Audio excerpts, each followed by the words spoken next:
Bom dia! Dando continuidade aos nossos devocionais, estamos lendo o livro de Atos dos Apóstolos e hoje no capítulo 15, a partir do verso 1. Alguns homens desceram da Judéia para Antioquia e passaram a ensinar aos irmãos: se vocês não forem circuncidados, conforme o costume ensinado por Moisés, não poderão ser salvos. Isso levou a Paulo e Barnabé a uma grande contenda e discussão com eles. Assim, Paulo e Barnabé foram designados com outros para irem a Jerusalém tratar dessa questão com os apóstolos e com os presbíteros. Vou dar só uma paradinha aqui. Aquelas pessoas, eles estavam, graças a Deus, eles estavam se convertendo ao evangelho. Os gentios estavam se convertendo, ouvindo a palavra, estavam crendo em Jesus. Os gentios eram todo aquele que não era da linhagem dos judeus, mas havia uma promessa, que Jesus viria e todo o povo seria alcançado pelo evangelho. Então o evangelho ele se expandia e ele alcançava a todos. Lá Isaías também fala que viria, Jesus viria trazer luz também para os gentios, para a salvação. Então o evangelho ele tem o poder de alcançar a todos, graças a Deus por isso. E eles estavam ali discutindo, olha, eles têm que fazer circuncisão, E Paulo e Barnabé vieram para poder trazer clareza sobre essa questão. O que era a circuncisão? Era uma tradição judaica que era feita como um sinal de obediência para uma aliança com Deus. Ali era a remoção do prepúcio, uma pele da parte íntima do homem que era ali cortada, e isso era um sinal de aliança. Então, os gentios estavam se convertendo, e o povo estava dizendo, olha, vai ter que todo mundo circuncidar, vai ter que todo mundo fazer circuncisão. E Paulo e Barnabé, eles vêm explicando, trazendo clareza e entendimento sobre o evangelho. E aí a gente vai continuar no verso 3, que diz assim: a igreja os enviou, e ao passarem pela Fenícia e por Samaria, contaram como os gentios tinham se convertido. Essas notícias alegravam muito a todos os irmãos. Chegando a Jerusalém, foram bem recebidos pela igreja, pelos apóstolos e pelos presbíteros, a quem relataram tudo o que Deus tinha feito por meio deles. Então se levantaram alguns do partido religioso dos fariseus, que haviam crido, e disseram: é necessário circuncidá-los e exigir deles que obedeçam à lei de Moisés. Os apóstolos e os presbíteros se reuniram para considerar essa questão. Depois de muita discussão, Pedro levantou-se e dirigiu-se a eles: irmãos, vocês sabem que há muito tempo Deus me escolheu dentre vocês para que os gentios ouvissem dos meus lábios a mensagem do evangelho e crescem. Deus, que conhece os corações, demonstrou que os aceitou, dando-lhes o Espírito Santo, como antes nos tinha concedido.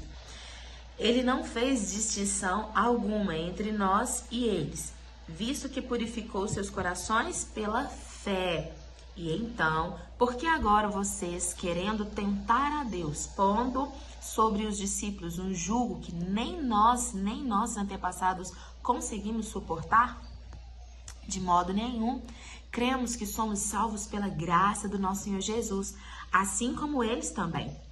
Toda a assembleia ficou em silêncio enquanto ouvia Paulo e Barnabé falando de todos os sinais e maravilhas que por meio deles Deus fizera entre os gentios. Quando terminaram de falar, Tiago tomou a palavra e disse: irmãos, ouçam-me. Simão nos expôs como Deus no princípio voltou-se para os gentios a fim de reunir dentre as nações um povo para o seu nome.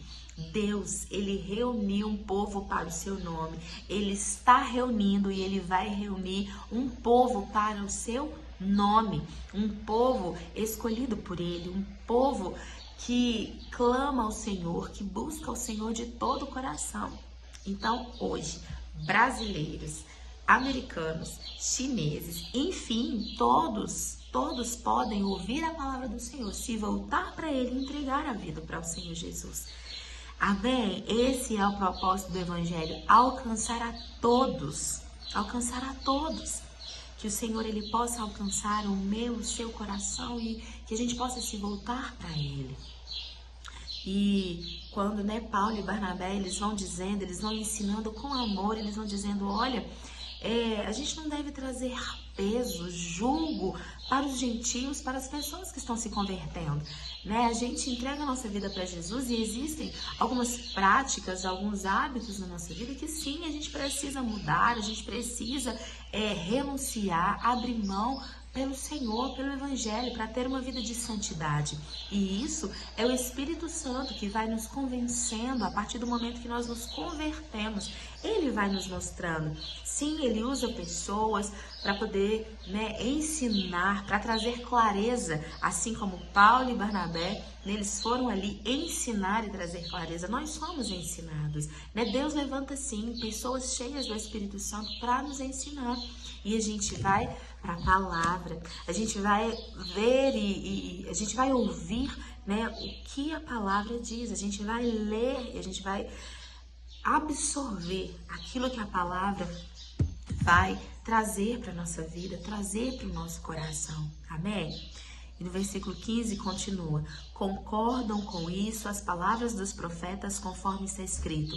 Depois disso voltarei e reconstruirei a tenda caída de Davi, reedificarei as suas ruínas e a restaurarei, para que o restante dos homens busque o Senhor e todos os gentios sobre os quais tem sido invocado o meu nome, diz o Senhor que faz essas coisas, conhecidas desde os tempos antigos. Isso está escrito no livro de Amós, no capítulo 9, nos versos 11 e 12, que é aqui, né, citado por dizer que os gentios, eles se converteriam e entregariam suas vidas para o Senhor.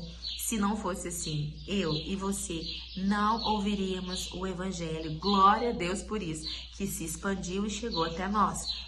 Portanto, julgo que não devemos pôr dificuldades aos gentios que estão se convertendo a Deus. Ao contrário, devemos escrever a eles, dizendo-lhes que se abstenham de comida contaminada pelos ídolos, da imoralidade sexual, da carne de animais estrangulados e do sangue. Pois desde os tempos antigos, Moisés é pregado em todas as cidades, sendo lido nas sinagogas todos os sábados. Amém? Glória a Deus por isso. Nós devemos abrir mão daquilo que nos afasta do Senhor. Ele estava dizendo, olha, da imoralidade sexual e tantas outras perversidades. Isso sim, a gente deve renunciar e a gente deve abrir mão, abandonar tudo o que nos separa do Senhor. E todo pecado, nós devemos viver uma vida de arrependimento. Porque a gente erra sim, a gente falha todos os dias.